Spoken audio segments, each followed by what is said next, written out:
আমরা প্রত্যেকে একে অপরকে ভালোবাসি এবং আমাদের সেই পছন্দের মানুষকে আমরা তার সৌন্দর্য আমরা বিভিন্নভাবে প্রকাশ করি।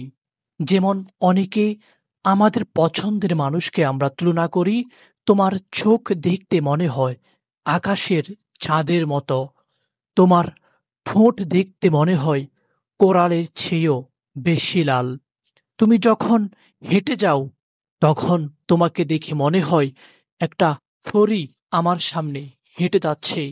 আমরা এইভাবেই আমাদের পছন্দের মানুষকে আমরা তুলনা করি, তার সৌন্দর্য আমরা বর্ণনা করি। আমরা আজকে এমন একটা ব্যতিক্রম ধর্মী আমরা আজকে সনেট নিয়ে আলোচনা করব, যা সম্পূর্ণ ব্যতিক্রম। এই সনেটটির নাম হলো মাই মিস্ট্রেস আই।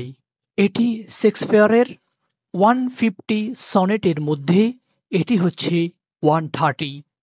আজকে আমরা এই মাই মিস্ট্রেস আই নিয়ে আজকে আমরা আলোচনা করব। আসসালামু আলাইকুম রহমতুল্লাহ। আই এম আবির মাহমুদ। আপনারা দেখছেন ক্রিয়েটিভ ইংলিশ ইনস্টিটিউট। তাহলে চলো আমরা এখন ওয়ার্ড বাই ওয়ার্ড আমরা ব্যাখ্যা করি। My mistress eye are nothing like the sun. আমার প্রেমিকার চোখ কোনো চাঁদের মতো নয়। Coral is far more red than her lips red. প্রবাল আমার প্রেমিকার ঠোঁটের চেয়েও বেশি লাল। তারপর এখানে তিনি বলেছেন, if a snow be white, why then her breast are dun. এখানে তিনি বলেছেন, যদি তুষার হয় সাদা, তাহলে কেন তার স্তন সাদা নয়। তিনি এখানে বলেছেন, যদি তুষারকে আমরা বলি সাদা, তাহলে কেন আমার প্রেমিকার স্তন, ব্রেস্ট এর অর্থ হলো স্তন, আর ডান সাদা নয়। তিনি তারপর বলেছেন, ইফ হেয়ার্স বি অয়ার, যদি আমরা মানুষের চুলকে আমরা তুলনা করি তারের সঙ্গে, তাহলে black wire grow her head, তাহলে আমার প্রেমিকার মাথায় অনেকগুলো কালো তার আছে। তারপর তিনি বলেছেন, আই হ্যাভ সিন রোজেস, আমি গোলাপ দেখেছি, রেড অ্যান্ড হোয়াইট, লাল এবং সাদা কালারের। এখানে লাল এবং সাদা কালারের কম্বিনেশনকে আমরা বলি ডামাস্ক। তারপর তিনি বলেছেন, but no such roses see I in her cheeks. তিনি বলেছেন, আমি অনেকগুলো লাল কালারের এবং সাদা কালারের আমি গোলাপ দেখেছি, কিন্তু আমি এমন কোনো গোলাপ দেখতে পাই নাই তার গালে। তারপর তিনি বলেছেন, and in some perfumes is there more delight, কিছু সুগন্ধি আছে যেগুলো আমাকে অনেক বেশি আনন্দ দেয়, then in the breath that from my mistress reeks, যেগুলো আমি আমার প্রেমিকার নিঃশ্বাস থেকে পাই। কিন্তু আমরা অনেকেই আমাদের পছন্দের মানুষের নিঃশ্বাসকে বলি, তোমার নিঃশ্বাস পারফিউমের চেয়েও অনেক বেশি ভালো।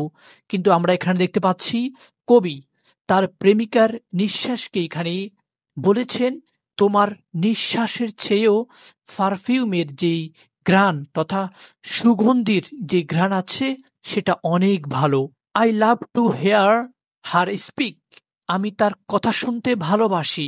ইয়েট ওয়েল আই নো, তবে আমি জানি, that music hath a far more pleasing sound, তবে সেই সকল মিউজিক, সেই সকল গান যেগুলো আমি অনেক বেশি পছন্দ করি, সেগুলো আমাকে অনেক বেশি প্লিজেন্ট আনন্দ দেয় দেন আমার প্রেমিকার কথার চেয়ে।